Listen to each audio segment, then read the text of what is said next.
नमस्कार प्रिय दर्शकों, एक बार फिर से स्वागत है आपका हमारे YouTube चैनल प्राचीन ज्ञान सागर में। आज फिर नया वीडियो, नई जानकारी लेकर आपके सामने हाजिर हुआ हूँ। आज की जो हमारी कहानी है, एक तितली की कहानी है।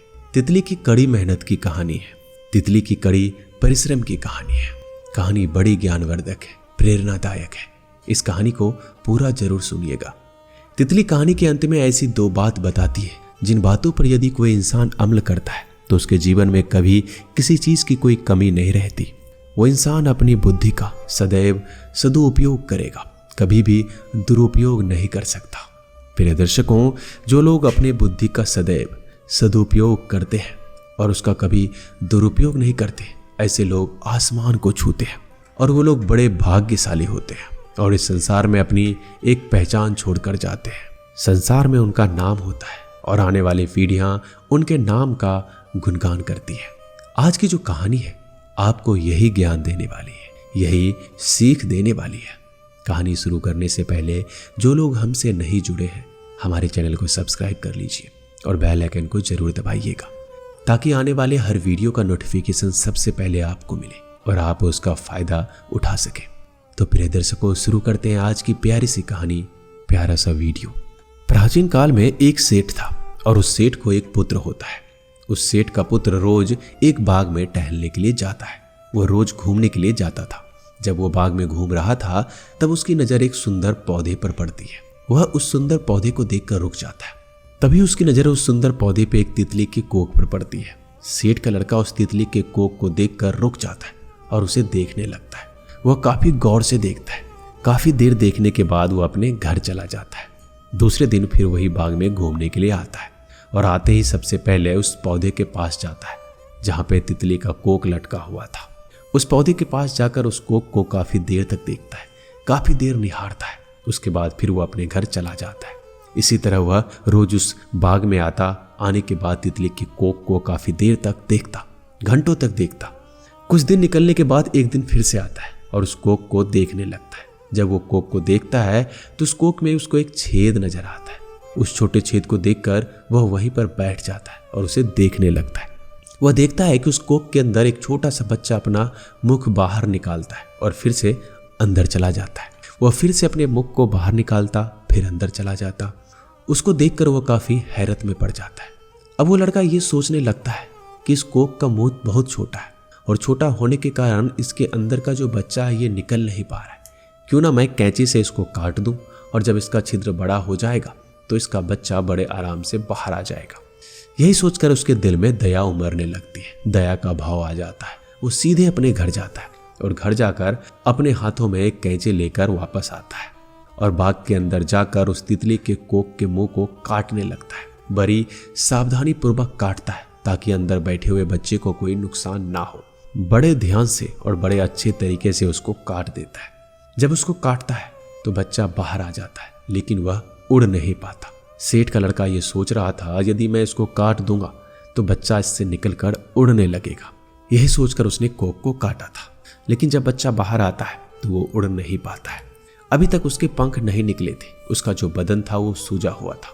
तब सेठ के लड़के को एहसास होता है कि यदि मैं इसको बाहर नहीं निकालता तो इसके पंख निकलने के बाद ये अपने आप बाहर निकल जाता। उस सेठ के लड़के की मूर्खता के कारण वो तितली अब कभी उड़ नहीं सकती। उस तितली के जो पंख लगने थे वो लग नहीं पाएंगे, क्योंकि यदि वह कोक के अंदर रहती तो उसकी चिपचिपाहट से उस तितली के पंख बनते और जब पंख बनते तो वो उड़ने लगती।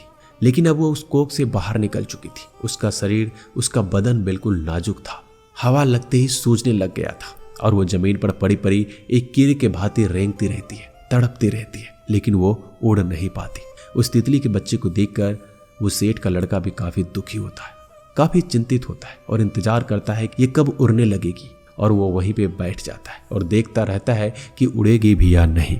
जब उस नाजुक तितली के बच्चे के प्राण संकट में आते हैं और वो तड़पती रहती है, तब वो तितली का बच्चा उस सेठ के लड़के से कहता है, अरे मूर्ख, तूने मुझे संसार में आने से पहले ही अपाहिज बना दिया।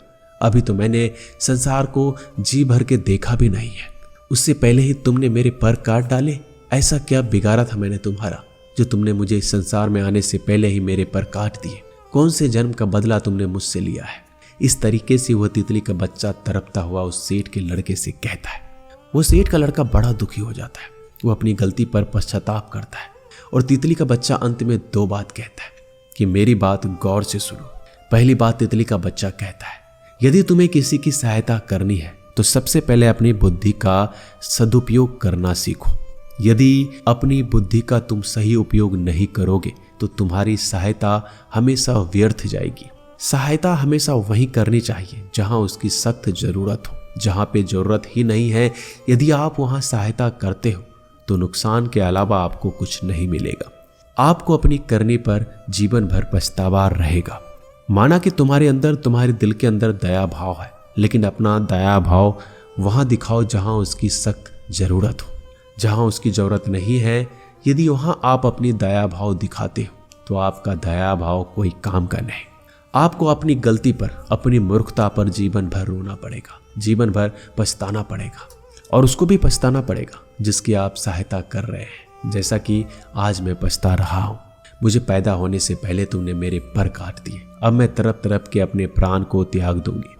और दूसरी बात तितली का बच्चा तड़पता हुआ कहता है कि ध्यान से सुनो, अपने स्थान पर कोई भी जीव जंतु यदि बैठा हो, अपनी सहायता का बहाना लेकर उसे कभी मत छेड़ो, अपनी हमदर्दी दिखाकर उसे कभी मत छेड़ो।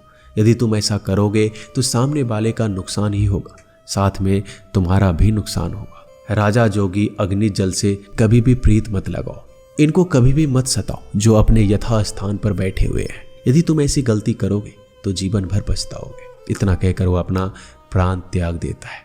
अपनी करनी, अपनी मूर्खता पर वो लड़का बड़ा दुखी होता है, बहुत रोता है, पश्चाताप करता है, रुदन मचाता है, ऊपर वाले से कहता है, हे भगवान, हे मेरे मालिक, मेरे गुनाहों को माफ कर दो।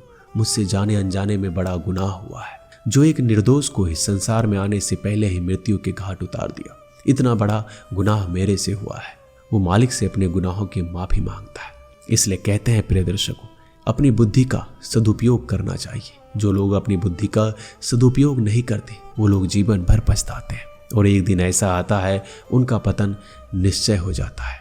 इसलिए अपनी बुद्धि का सदुपयोग करना सीखिए। यदि आप दान धर्म करते हैं, आपके दिल में दया धर्म है, तो दान धर्म वहाँ कीजिए जहाँ सख्त जरूरत हो, सहायता वहाँ कीजिए जहाँ सख्त जरूरत हो। जिस जगह पर आपकी जरूरत नहीं, यदि आप वहाँ जाकर सहायता करेंगे तो यह आपकी बड़ी मूर्खता है। इस कहानी से हमें यही सीख मिलती है कि हमेशा अपनी बुद्धि का उपयोग कीजिए। जो इंसान अपनी बुद्धि का सही उपयोग नहीं करता उसका एक दिन पतन हो जाता है। प्रिय दर्शकों, हम उम्मीद करते हैं कि इस छोटी सी कहानी से आपको ढेर सारी प्रेरणा मिली होगी और आप अपने जीवन में सदैव अपनी बुद्धि का उपयोग करेंगे। यदि आप दान धर्म करते हैं, पुण्य का काम करते हैं, तो सदैव उस जगह पर करेंगे जहां उसकी जरूरत हो।